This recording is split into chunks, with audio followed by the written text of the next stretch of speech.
2 after public. This is a public hearing, so it is an opportunity for the public to hear about the proposed design.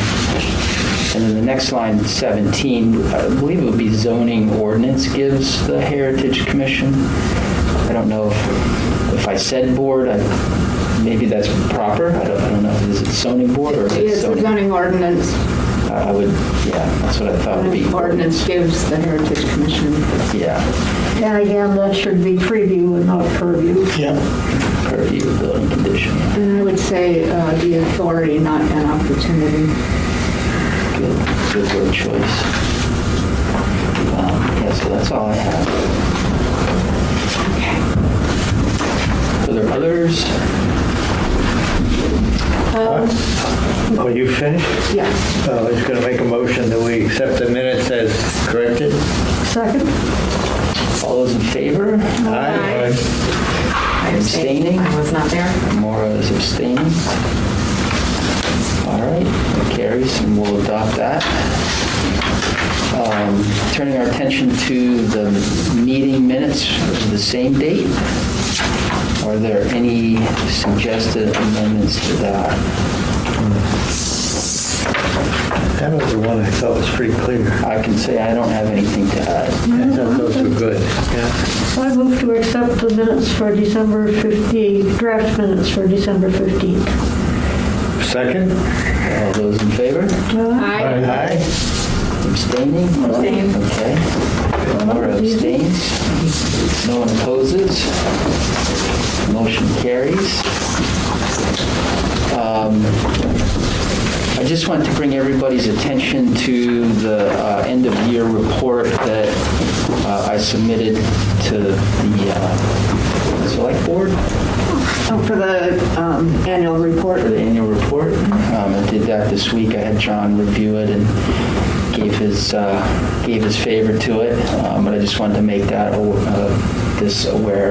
make you all aware of what was submitted. I also want to kind of bring into the agenda, and more as the financial officer, for us, and this sort of came up in the last meeting, so just sort of a running idea of what our budget is. So we'll kind of each month kind of bring that to the table, so when we have any sort of need for decision-making related to finances, that we have at least an idea of it. It always seems like nobody, what is our line of amount? So Well, typically in the budget, we have money for recording secretary and grant matching. Some of this is proposed by the town manager unless we say otherwise, that we're looking forward to a grant matching possibility.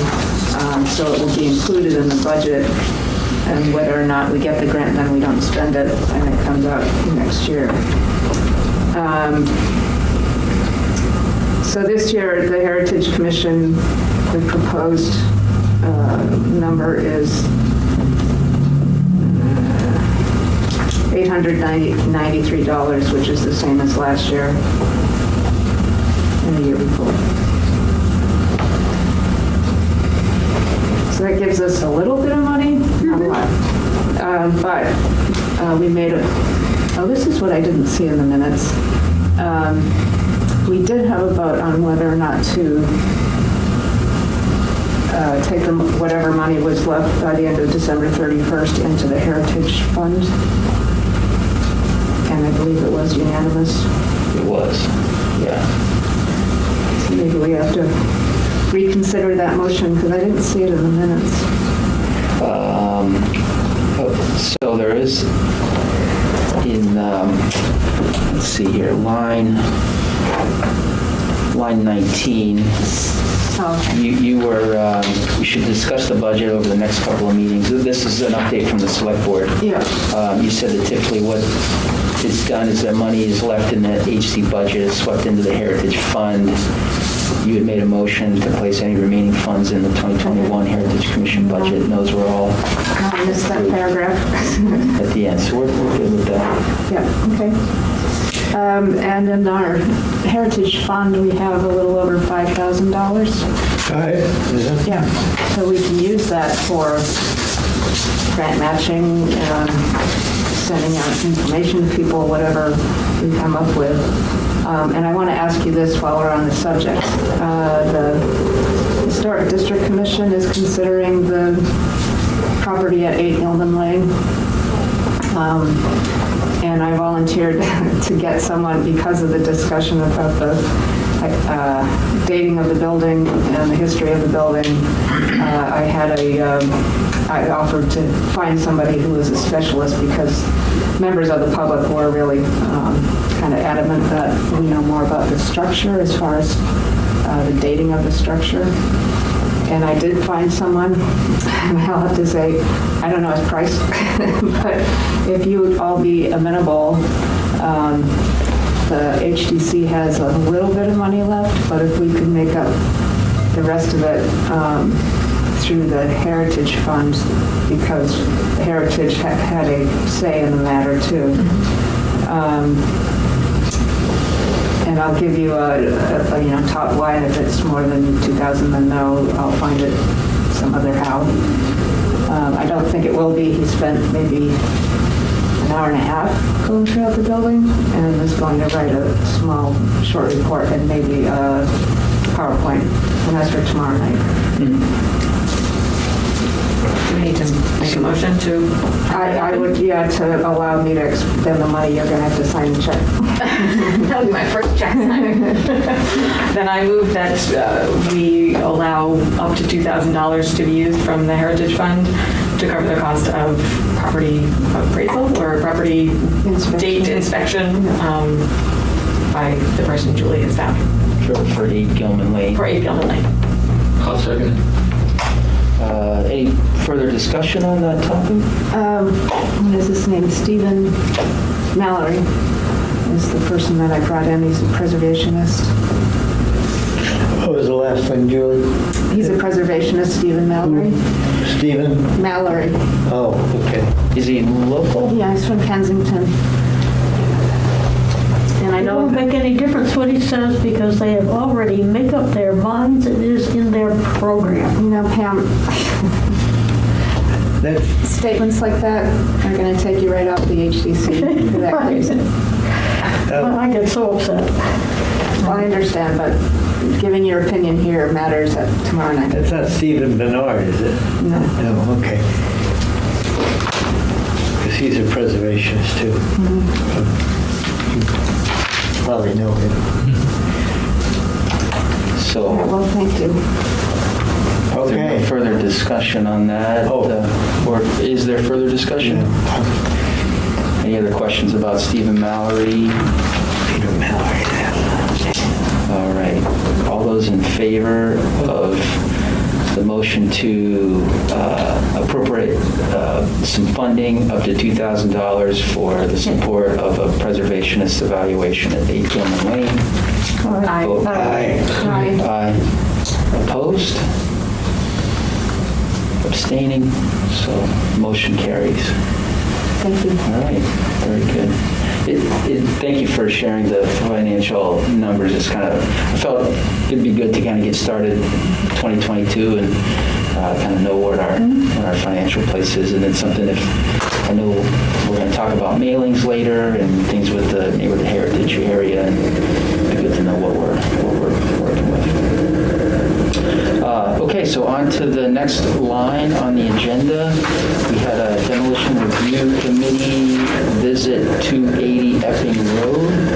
I think that was last week. It was. Yeah, I apologize. I just got my computer back today. Yeah, no worries. But we didn't see any historical value in that particular property. Yeah. Who all visited? John and Bill? there. It was. And That's Julie- probably the easiest decision I've had to make. Yeah. I viewed it on Google Maps just from a roadside photograph. It seemed like a decent structure. What was at least from the photos, it was just not a, There's nothing wrong with it. yeah, it looked like a solid But, house. we can't say that there's anything Yeah. historical about it or there's anything Or pictorial about it. There are a couple properties out there that were part of the Connor Farm. That got separated, 101 went through. But I don't think that was one of them. Yeah, Yeah, that's, just seemed like a modern. Yeah, the concrete foundation and, I would say 20s or 30s, maybe Yeah, later, but not very much Yeah. later. The Vision Appraisal, I think, has it at 1938. No, I'd go with that. and I mean, just not that it matters. Just want to raise it and put something else up, or what was the? we don't know. Yeah, just wanted to take it out. yeah, and we couldn't get inside, so, Yeah, but I don't think that'll change our opinion. No, it didn't look like there was any heat on it, you know. yeah. All right. All right. Well, thank you for that report and that work. Appreciate that you guys made the time to do that. It was cold. Yeah, that's right. I remember that was a very blustery day. That's why I asked if the heat was on. All right. On to the next item, which Oh, is. wait, we need a motion of the whole board to agree with the demolition review. Oh, okay. Thank you for that suggestion. So is there, entertain a motion to accept the demolition board's decision? So moved. Second. All those in favor? Aye. Aye. All right, motion carries. Next item is the neighborhood heritage area. Some decisions on next steps. This kind of dates back to our November meeting. Maura had done some work and presented some information, a draft of a letter, something we tabled from the December meeting, just in lieu of not having Maura available to discuss that with us. So I think everybody does or did have a copy of that letter. So where is everybody at on our next steps? I have to say I'm becoming less and less confident.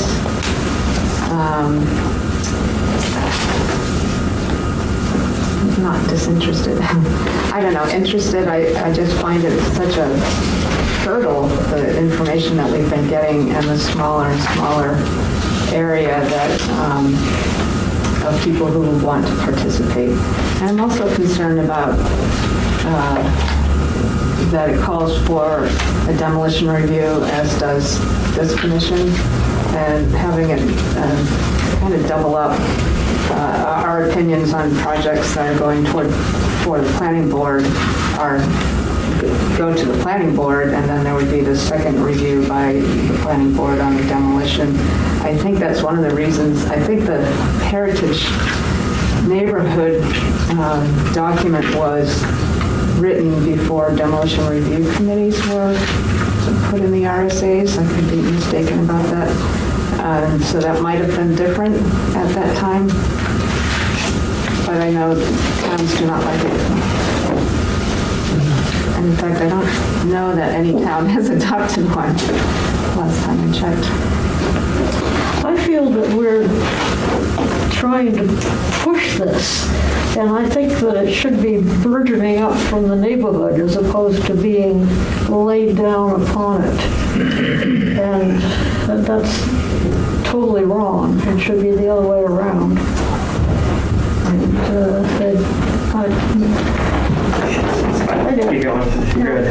I agree with you.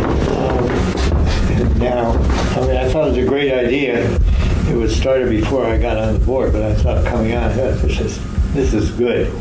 And it is still a good idea. But if you don't have the support of the group, I think what Julie said is true. That any demolition in that area is going to come to us anyway. And if people rise up at that point in the community, if they object, they can come to our meeting and express their view. And probably wouldn't get any further than if they had a group and came up with a meeting too. I don't. Well, the only difference is that we only have recommendation authority. We can't prevent something from being demolished.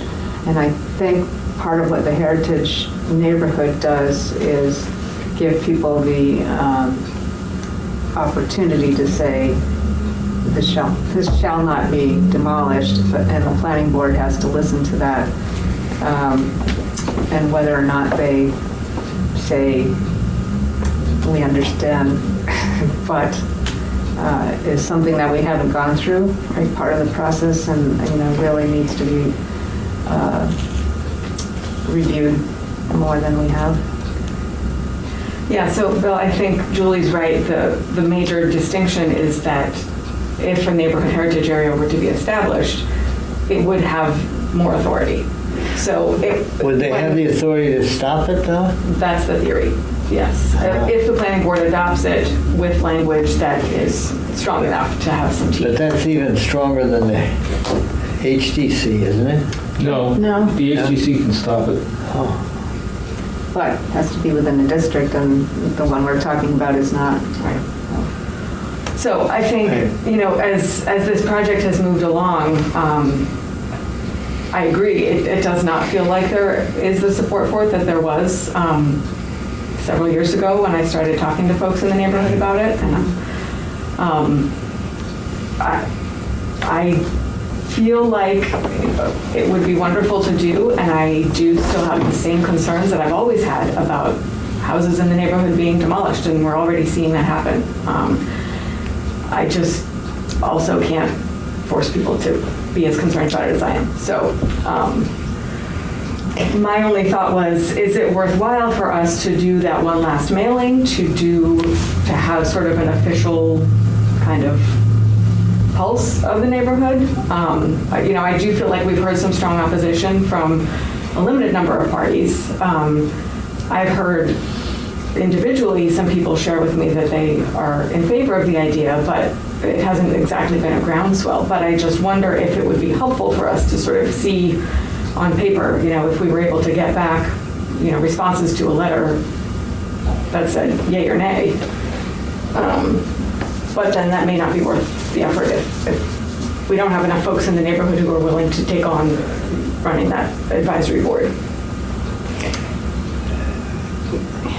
And that was one of the other distinguishing features of the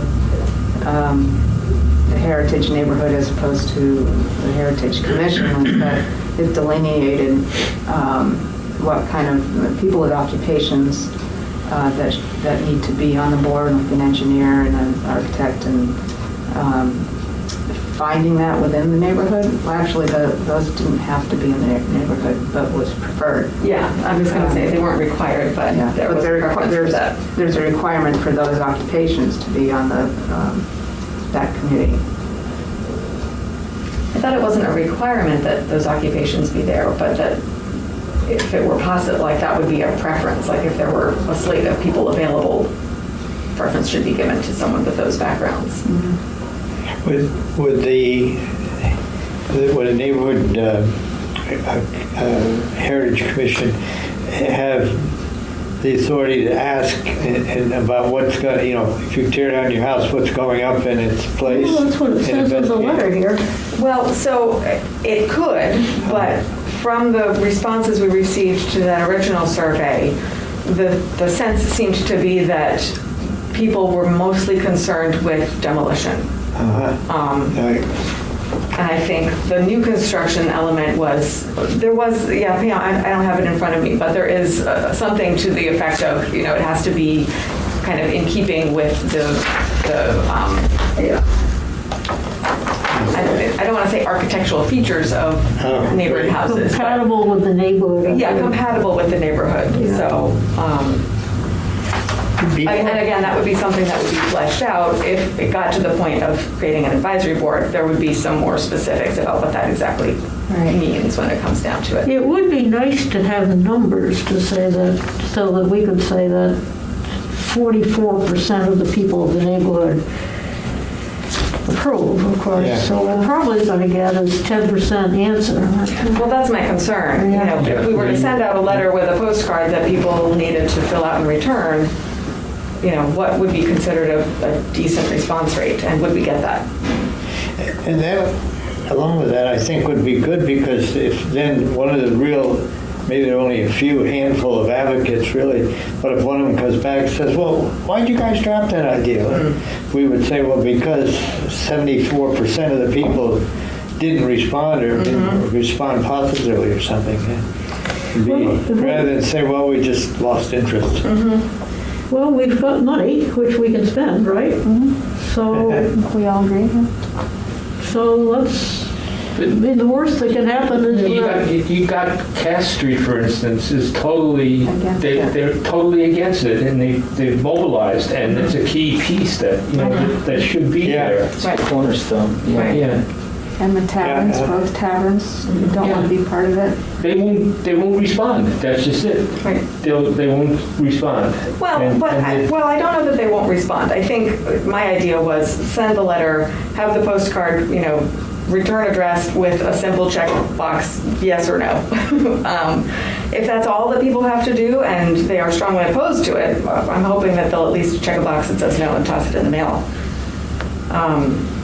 But even if you send out 70 of these things and only 35 respond, you can consider that the other 35 are at least not interested. Maybe they're opposed, maybe they say, okay, if you really pushed them, but they just aren't interested.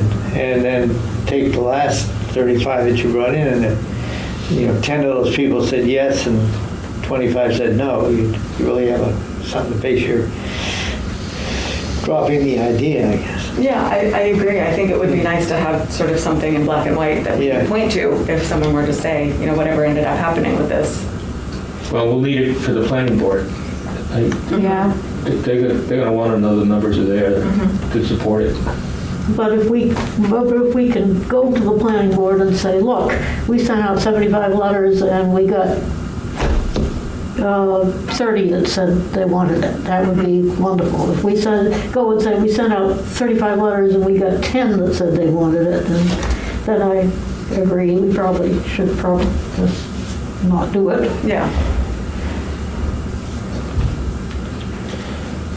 Is the postcard the best way to do this, or is there I'm not familiar with, like, say, SurveyMonkey or something that's online where the postcard has a web link, and so then we don't have to spend the additional postage, but it is something that they just go and... Well, they wouldn't have to, so we'd give them a postcard that has a stamp on it. Well, that would be the original mailing, but they wouldn't have to mail it back. Like, No, that's a good idea to not have, because you were talking about having a letter that explains what we're trying Yeah, to do, so my and then a thought was- postcard to respond. Yeah, a postcard that people could send back with their response on it. The reason I wanted to do something like that was because one of the things that I heard during the survey process that we went through originally was people very concerned that it had only gone out by email and that we didn't have, contact information for everybody, and that it needed to be sort of an official, each household got contacted for sure by mail. Now, could we have responses by SurveyMonkey? If everybody got something in the mail that says, here, please go to the survey and respond? I don't know. I mean, is that... I think that's easier for most of the demographic that we're reaching out to. I would think so too. And I suppose, the postcard could be something they could put in the mail too. Yeah. If they were so And inclined. that seems very simple to put whereas if you've got to type in the address of the SurveyMonkey, it might, get around to it. Well, it depends on how we advertise it. If it's just one of these meetings, then no one will know about it. But I'll talk about a select board meeting, post it on our website, webpage. You might even get to push it up to the planning board page, maybe even the front page, to get more people to just click on it and see what it is. And even Exeter TV, they have little PSAs, did you get your such and such survey? I think though the concern with a SurveyMonkey like that is we do want to limit people's responses to those who live in the neighborhood. Right? We don't want Well, just... that's why we send out a letter Right, but I feel like if we're trying to sort of publicize this, select board, planning board, please come take a look at this survey, it's really not intended to be for a broader audience. And if we were to send a letter individually to each house or each property owner, because some of them are rental properties, then we could stamp it with the address that it's being sent back by, and then we would have a record of kind of who, which households or which properties were in favor, which were opposed. Right. And that might also help with tailoring if the decision were that, there were enough people interested to move forward, but in a smaller area, like we had talked about before, that might help to sort of target the boundaries, knowing specifically who was more in favor. One thing to be careful of is, you talk about knowing where the response comes from, is that people don't want you to know who they are. But I think in this case, we need to know who they are. I need to agree. know that they live in this neighborhood. So, No, I agree. I did a survey a number of years ago that went to every resident in town, and we got several back. And I believe the way we did it, trifold thing, it had their address on it, whoever was the property owner. And we got several back with the name cut out, even though the property was on it. Gotcha. But, people didn't want us to know that they responded or who they were, so. well, I mean, then would it be better, you think, to just have a generic postcard that it gets? I'm a little stuck on the Survey Monkey idea because, again, like, how do we limit that to residents of the neighborhood or people who own homes in the neighborhood? But what if there was a postcard to return and it didn't have an address on it where it came from? Just check a box, yes or no. How would that work? Well, how about if there's a box that says Park Street area, not, checking that you're from that as opposed to not. That makes sense. Or like Park Street Survey area, Monkey, Walnut Street area. You could submit a couple times That's true. if you really Right. like to push the idea one way or the other. Now you can set it up so that only one address can go, although my husband could Usually it's use put his your name on computer it. and I can use my computer and, Yeah, I mean, I do think some of those tools, the technology does let you limit it to a certain degree, but again, like if you have several laptops or computers per household and you do it on your phone and you do, one person could send in 5 and people from outside the neighborhood could be responding, which is the information we really need. I guess I like the letter postcard. I'm old-fashioned, I guess. Yeah, it sounds like we're gravitating toward that. This discussion is gravitating towards the old-fashioned method. Do we have a sort of prototype or a draft of questions that we don't have a lot of space on the postcard, and the letter explains what we want to do, but what would the questions be? I think that just one question, Right. are you in favor of the proposed language in this letter that Okay. you're receiving? Okay. Or are you opposed to it? You got a little space for a comment Sure. if you want. Absolutely. Okay, so would we also want, and this was sort of like location-wise, there are certain streets here. Could we ask just what street they live on? We don't have to ask necessarily anything more, Well- just knowing, okay, we got 10 Park Street, Cass Street, up, down. I think that would be Yeah. good. Just at least, a checkbox, yes or no, and then a street name. It doesn't have to be your number or anything Yeah. like that, just the street name. That would, I think, be helpful and yet not really identify anybody. Yeah. I think one of the other things that's important to be able to describe, and I've had a hard time doing it myself, the difference between the group that would get started figuring out what the plan will be coming from the neighborhood, and then the official board that makes the decisions. That seemed to confuse people. Well, They and have sort of the same name. and I think they can be the same group Yeah. in the end, right? So until the regulations are established, the group has to first hammer out what they are. And then if those people are willing to continue on as advisory board members, they could. The planning board wanted to appoint them, but they wouldn't have to. Yeah.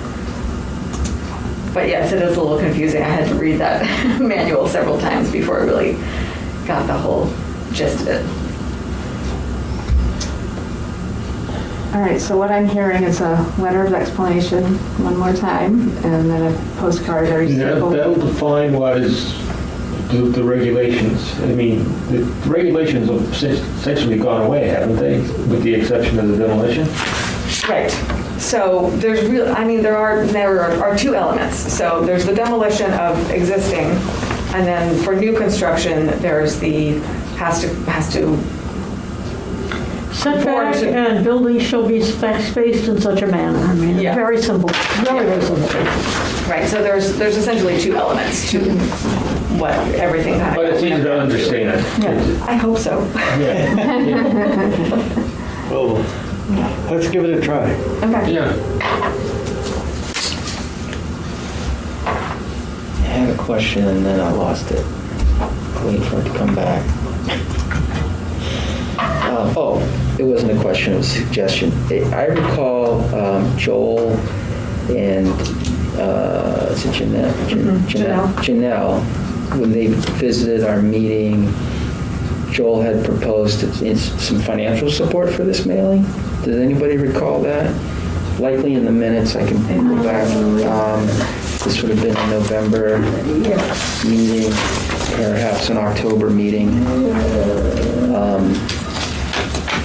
So I do recall that. I don't have confirmation. It doesn't sound like anybody else remembers it, but if it's in writing, it might be an avenue for us to take them up on the offer in some way. I think though if we have some money in the Heritage Fund available to us, it might be nice because it is coming from this body. Yeah. Yeah. Well, let me find out. I have no idea what I'm getting tomorrow. Let's so- find out how much it would cost. Is there a way, could you talk to Barb or somebody in the planning department about how much it would cost to send a letter to? If it's a limited number, the one I was talking about, we sent out to every property owner in town, and that, I think that cost like $6,000. But it was years ago, Right. and the price of stamps has gone up. Right. But this might be like 200 properties at most, right? Well, we already did send out a mailing at one point, so we have that. Yeah, I Data. never saw a bill for that. So originally, when we advertised Right. for our first online public hearing, we sent out a mailer as a postcard. So we have that as a starting point. I don't know where that was funded from. I don't either. I know I put together the postcard. And That's right. so I guess a couple action items on that. We need to research the cost and The identify. meeting where the two were there was October 19th. October. I'm not finding anybody Thank you, Pam. offering to pay for anything, but I'm getting a text from Janelle.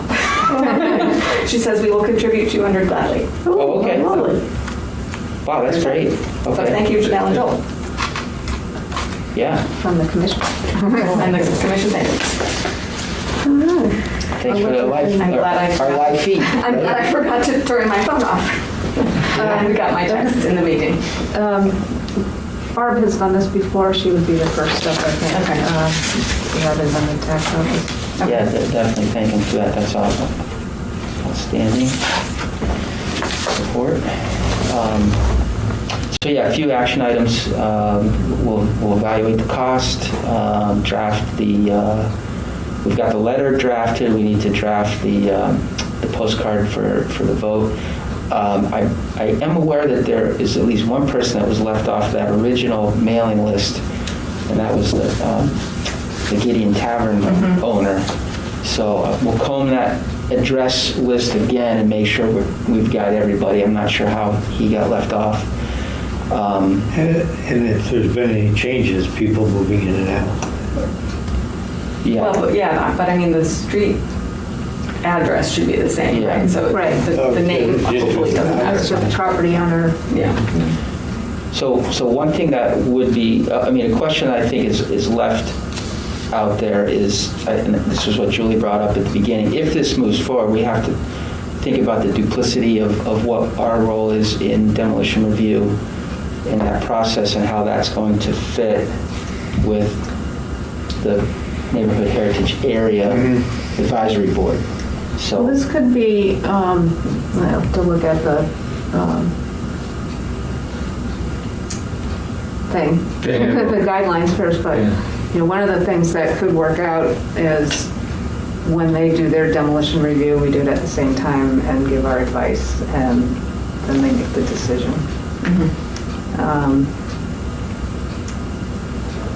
That's one of the We have things. many steps to go through before we start worrying about that. putting that out there, it was brought up here, and we brought it up several times. We just wanted to make sure that, you know, it didn't go away, and it will be something that we'll have to consider Oh, yeah. and work out. So, Or some legislation. exactly. Thanks, Jay. Yeah, you bet. Anything else on that? All right. So next on the agenda is just some reports from various committees and boards that participate in the select board. Is there anything that HC should know about that from the select board? Yeah, well, our budget is approved for the coming session. I'm trying to remember, there was something at the State House. Before the town does anything like sell, demolish, give away, or something, town property, just about every commission has to weigh in on it. The Conservation Commission, this commission, HDC if necessary, Planning Board have to weigh in on whether or not this is a building that's vital to the administration of this town, or a fantastic piece of architecture that we don't want to see demolished. So that was approved last year for towns. So I made the select board aware of that the other night when we were talking. People were asking, what are we, with Parks and Rec potentially moving up to Hampton Road, what are we going to do with the old building? And that's going to be the question that we're going to be asked constantly until the vote comes. And right now, we're not making a decision because we don't know if that one will pass. And we have to keep the building for what it's used. And the Facilities Committee has, and we also approved putting this on the ballot, facilities, something. Anyway, to go through all of our town buildings and look at them structurally, electrically, you know, sort of assess a building assessment study. And we may find in that we're overcrowded, you know, this building needs HVAC and that building needs to be bigger. So we decided to go with that rather than make a decision on what to do with those particular buildings. We have opinions, but we're not talking about them yet. So you may be asked about it from people that know you're on this commission, or it's not in the historic district, so it would just be reviewed by us depending on what happens. So just want to let you know that we have not made a decision on the disposal or whatever of the Parks and Rec building or the senior center.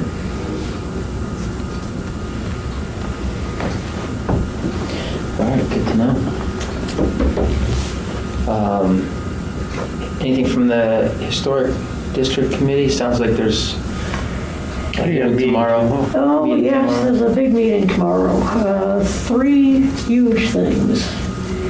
The first one, closest to my heart, is the 8 Gilman Lane, which the Academy really, really wants to demolish. The Baptist church is coming up. Is that on tomorrow too? Yes, it is. And I'm not quite sure why, but oh yes, it does have to go through historic district also. And then there is a building downtown, and I looked at and I can't really remember what that was all about. Do you remember? Oh, yes, in the 180s area. Yeah. They want to change the entrances, I think, to enlarge them, and so it would change the window proportions. But I don't have that with me. Let me look it up real quick.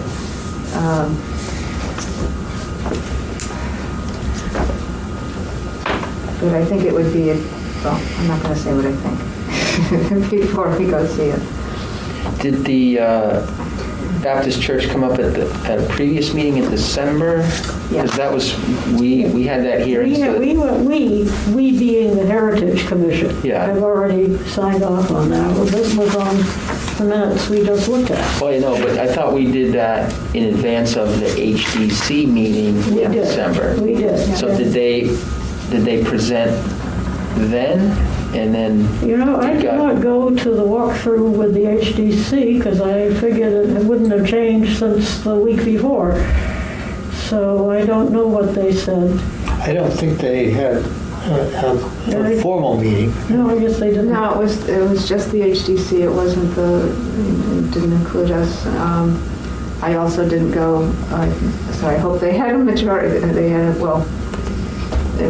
I hope they had a majority, but it was a public meeting nonetheless. It wasn't to make any decisions, it was just to review the building.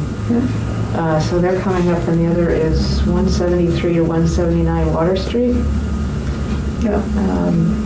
Change of appearance in the existing structure. I didn't bring my packet with me, so I don't have the drawings, including minor reconfiguration of storefronts and entry points, new windows in the existing openings, and proposed new window locations. Where is that?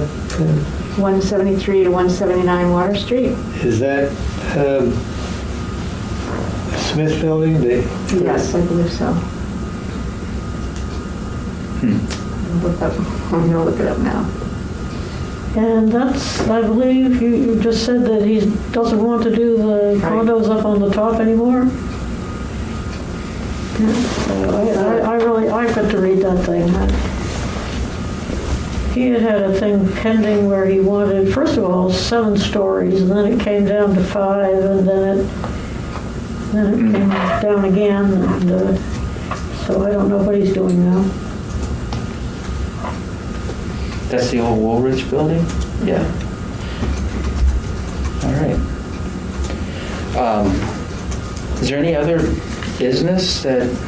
I'm curious, is there anything going on with the IOCA? There's a dumpster out in the street again. Yeah, good question. I have not seen, I walk up and down all the time, and I don't see anybody working in there. I have seen people come and go. Okay. And it does seem like there's a crew with a box truck every once in a while. Yeah. But I don't know what. Yeah, I asked Doug Eastman, and he said, they're working on it. And the day after that, I saw a container out there. Well, But good. I was afraid they'd run out of money.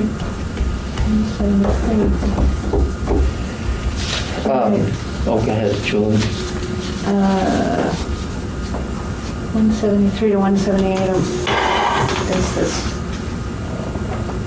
The Woolworths building. Yeah. So What do they want to do to it, do you know? they want to adjust where the entries are and where windows are. And the what? Windows. Oh. They want to make it the upper part residential still? I don't know, we're just looking at the, Oh, yeah, that's the reason they're changing the windows, maybe. I don't know, I just interpreted it as the storefront, but I didn't take a hard look at them. I don't think he said anything about the apartments. I think it was just about the windows on the doors for tomorrow night anyway. You know, on the Right. street edge.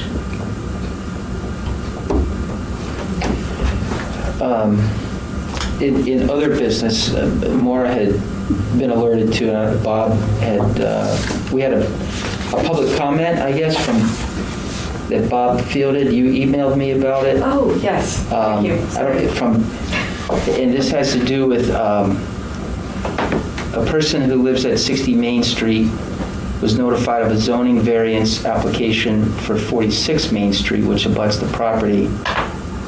And the question was, this individual was wondering if this is a matter in which the Heritage Commission would weigh in on. This person is not necessarily opposed to a new development, but I'm interested in fostering active dialogue to ensure we're fully evaluating proposal. I'm not aware of anything. I didn't know if... They can certainly ask us to weigh in on it. Yeah, but I mean, does anybody have any knowledge of some development at 46 Main Street? 46, next to the school. Yeah, this would, my That house understanding, back. Yes. this is like the Little gas station. gas station. Well, the gas station, there's a auto- proposal The for one the right gas across from Gill Street. Yeah, There is a proposal that somebody wants to put a bank, I think, in that area. I know that that's coming up soon somewhere. I saw it. Well, I believe the building would have to be demolished anyway. They'll have to demolish Just my the thoughts. garage. I'm not sure how old it is now. I mean, I think the overall question though is when something goes for a zoning waiver, Yeah, we don't generally get pulled into that process, right? It's not until someone were to propose demolishing something. Yes. Correct? Well, that's the typical maneuver, but, we're here to serve the public. So if somebody is concerned about this and they want to know more information about it, they don't have to rely just on the Historical Society. They can come to us for an opinion. They can ask for it, the zoning board could ask Oh, for okay, it. that's good to know. Yeah. well, it's one of the things I wonder about, because, for example, the church came to us, we said, yes, go ahead, demolish it. But then they have to go to the ZBA and get some permission to have multifamily where they want it, and I'm not sure what else, but somewhere along the line, they're going to have to talk about parking, because they need That's at the ZBA a also. slew of parking, and they think they can park on the street. Well, I believe the IOCA, I was upset about that, so went to Doug, and Doug said, oh, well, we gave the IOCA like 90 spaces, relief from something like 90 spaces or something, some huge number. And I think the zoning board just throws up their hands and says, well, yeah, well, let them park anywhere they want. Well, waterfronts are different than other parts of town, and you look at them. Well, I don't know what they'll do here, but Yeah. then they have to go to the planning board, and all these are separate things. On the Conservation Commission, we felt sometimes that we make a recommendation to the planning board, but sometimes it gets lost in the discussions. And sometimes it's really, We can have combined meetings. yeah, and we've So talked we about could, that we lately. could all meet jointly with the planning board, or I don't know that there's zoning changes that would affect what our opinion is of the project.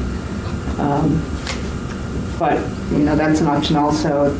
If we see an interest, we know, we can ask Doug to keep us apprised of the process and where it's going next. Then we can ask for a joint meeting. I remember when you were chair of the select board at one point, you tried to get groups together to talk about that stuff. Yeah, And we did. we did, but it didn't do anything. Didn't go anywhere, right? But you had a good idea, Julie. Yeah, we can do it again. so anyway. is there a response that this individual was interested in hearing from the HC? Is there any advice on a response for this question, or? Well, we could say we have not been informed about this, that we should be informed if the building is to be torn down. Right. Okay. But it sounds like also if they're concerned, they could come to us and say, I'd like to know more about, what these changes might mean, more about the building. I mean, I think I guess the question is, if a zoning change is being requested, it does seem like we could or should weigh in if it were to come to a point where it's a largely residential neighborhood and they're looking for a zoning change towards commercial. I don't think. I don't think that's the situation, Although but it's a change in use, so they would have to go to the zoning board. yeah, so it just, I guess it seems like it would make sense for us to kind of be part of the process. Well, if they're going to tear down or change a gas station into a bank, I would think they'd have to do some fairly substantial. Yes. Yeah, that's not easily converted. But I think sort of the broader picture of, you know, I'm not if a sure change is that's being gonna be requested within for the zoning 50-year purposes, thing for us. you know, and abutting property owners are now being told about this, they could come to us and say, you know, I'm concerned about this for these reasons. Could you look into it, or could we have your support? Kind of representing our concerns. I think And that would actually be, we'd have to meet to make a decision to represent our position. And if a member of the public asked for that, there is no reason for us, there's no reason for us to meet to make a decision or make an opinion that we can bring to the zoning board. And, you know, this is the position of the demolition review, or the Heritage Commission after review of the building. They must have plans if they're going to the ZBA. So, you know, we don't have to rely on what process, what part of the process the demolition review comes in, because people put it where they want to in order to facilitate or not their project, depending on what's going on. So that, because that's the trigger, is somebody applying for demolition. And that usually comes when there's a building permit issued. I think we've separated the two now, so it works for us. Works to our advantage to get our point out first. So going to the zoning board, that's always a 50-50. Do you do it first or last? In this case, I would say they do it first just to see if the ZBA will let them, you know, waive the lot size or whatever it is that they're trying to do. They're changing use. And if they can't do those things, then the project's moot for us to get involved. So would you say that if an abutting property owner were aware of a project like this and might have concerns about it or might be fine with it but wanted to talk to someone, I mean, would it be best for them to just go to the zoning board meeting where it's being discussed? Is that sort of the easiest way for them to Yeah, the ZBA work with it? doesn't have the authority to pass a site plan. They can approve or deny a setback or a use, but not the final design or layout of the building. So, and that may be what's the concern, you know, putting a bank on that corner to me sounds, well, I won't give an opinion, but putting a bank on that corner may cause concerns for people. Or the person abutting the property might have been approached to sell, Yeah, in which case they're going to expand a non-conforming use. yeah. So it sounds like, you So know. basically, yes, they can contact us Yeah. and we'll let Doug know. Yeah, Wanna but go see I it? could see again the fact that in that case that they want to make it commercial, it does affect the historic value of their house. Yeah. If it's a historic house, and it looks like it is, it's the one set way back. Yeah, yeah, It looks like it could be an 1890s type. right. Yeah, a lot of work's been on it too, so that's good.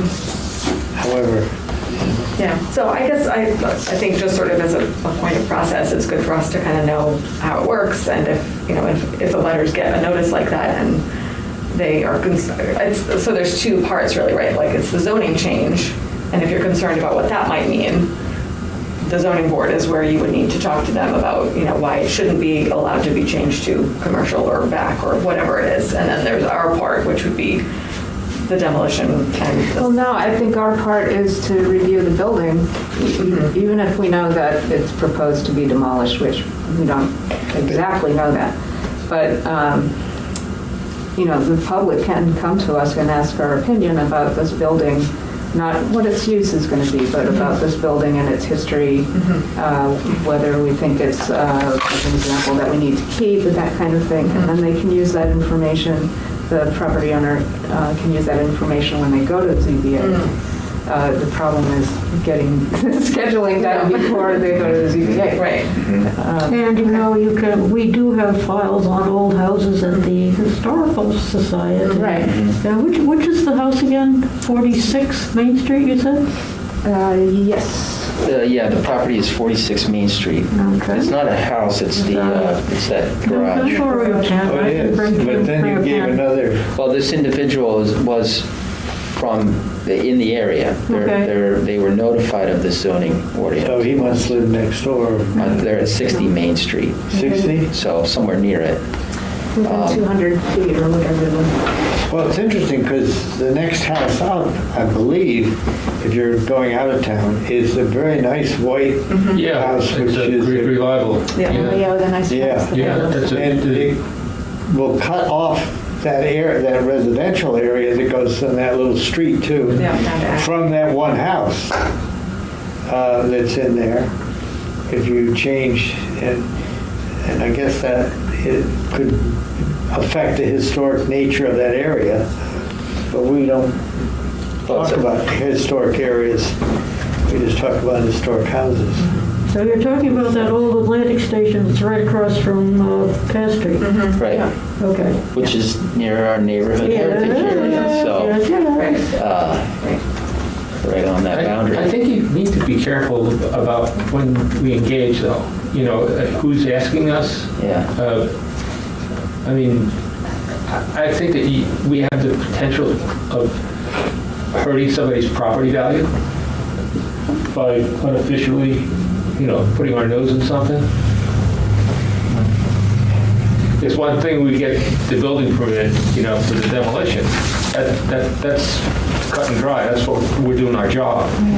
But we don't know the facts behind any of this right now.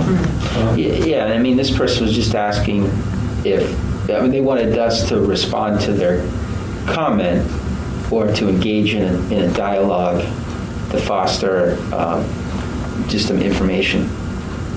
So, I mean, I was going to attempt to reach out, but I just wanted to get some guidance as to what I would say to this person. But it sounds like it's just more informational. Okay, this is what the Heritage Commission will do, and then advise to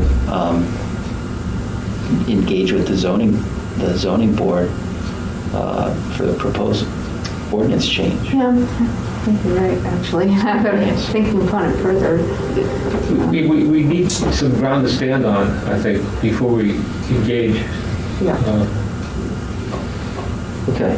It'd be interesting to know, I mean, You could just lay out the procedure, what happens, what we do, and then that's, I don't see anything wrong with that.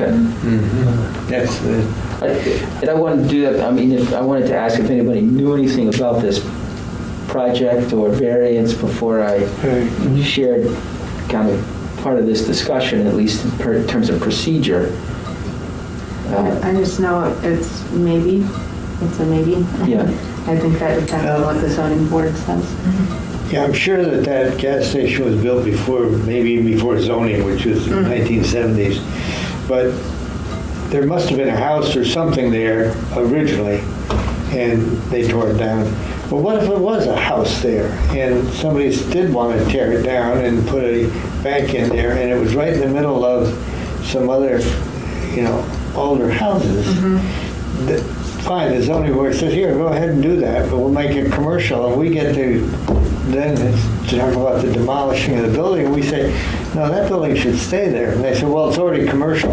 So, we do get into, it makes it harder for us to say, well, no, keep it. Well, any application that goes through the planning and building department that says the word demolition anywhere in it is supposed to stop until we do our part. That hasn't always worked. But I think Bill's right, because sometimes, as you were saying, they would go for the zoning waiver or zoning change first before they would submit for a demolition application. So it could be kind of a fait accompli, right? That they've already gotten their zoning permission, And we can do our demolition review, and we can say, in a different situation, if it was an existing house that was now zoned commercial because the zoning board approved it, then, all we can do is comment on the house itself and say whether we feel it should not be demolished, but we don't have an opportunity to talk to, I think what you're talking about is the broader heritage of that sort of area of town. It's something that's bothered me a bit, the way things go, so piecemeal. It's a real challenge. Well, that's actually, now that you remind me, a discussion that we had at the select board too, is that I'm concerned that these things are done in silos. And that we need to really work on which department is cited, can you connect somehow? Because we don't have any administrative support, and no one is advocating for what we do or what the HDC does, and that has been driving me crazy forever. And in fact, in the master plan, when it shows all the different boards and commissions and who is assigned to them, both those commissions have TBD, and it's been TBD for short term, for long term, for midterm, and hasn't been answered yet. So, to your point, Bill, this is something that the select board is aware of and would like to, has had different instances where the Energy Committee is considering something at the town hall. Planning department, or not planning department, our maintenance has another idea, and the Arts Committee has an idea, and the Sustainability Committee has an idea, and they're all each talking about it themselves, even though we have crossovers from one to another, not necessarily all of them. But that doesn't seem to work out in anybody's favor. I had a discussion, this is kind of related, with Patrick Gordon, who's the chair of the HDC. And he's very concerned that how can we lift how do we make the community more intelligent about historical houses and the value to the town and whatnot. He's mulled over some ideas in his head about what to do, but he feels that sometimes we don't, the developers come in and they're from outside and they don't see the historic nature of, just one building. Just take that down and we'll put up something nice, but they don't see the value of keeping the historic part of the old building. Well, that was one of the things that I was talking about doing the grant this year for the, not LCHIP, CLG grants, of making one of those, what style is it, kind of books that's examples of Exeter. And because the books that have been published are, are national examples of what is a Queen Anne style, what is a Victorian, and they're all high-end kind of looks. And my house is Victorian, but it's not, fancy or anything. It's just a working man's Victorian, or carpenter Victorian. But that was one of the things I proposed to the Historic District Commission, sort of like the guidelines that we did a few years ago.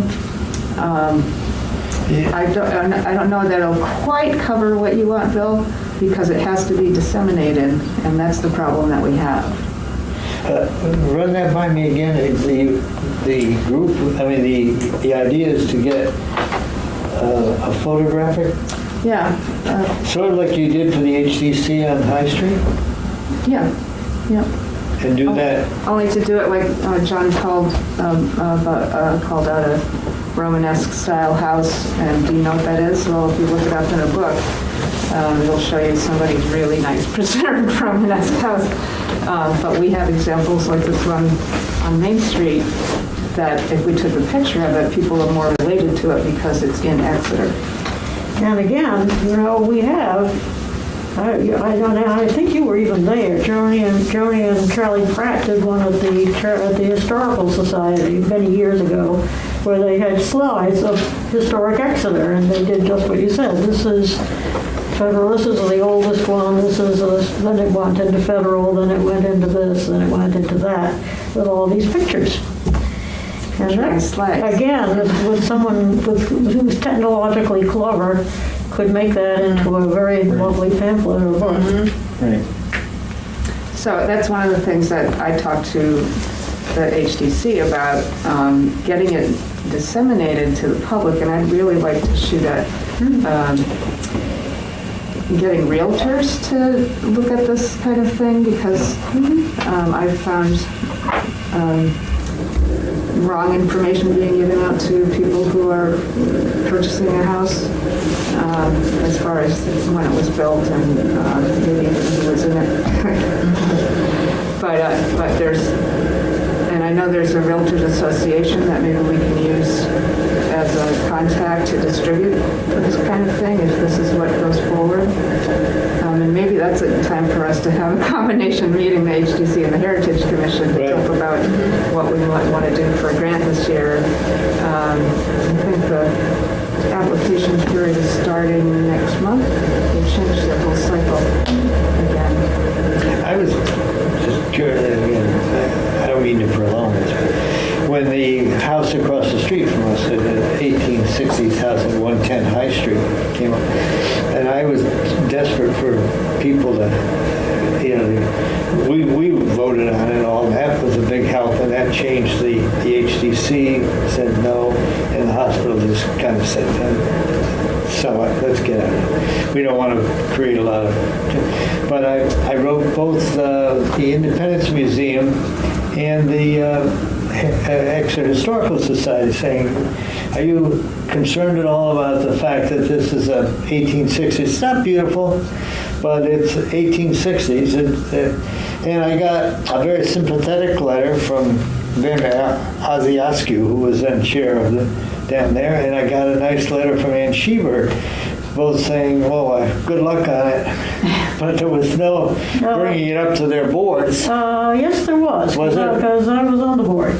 And they didn't let me actually do anything, but I was able to stand up at one of the meetings and say that it was coming up before the HDC and we need people to come out, which we got quite a few people to come out. We did, yeah.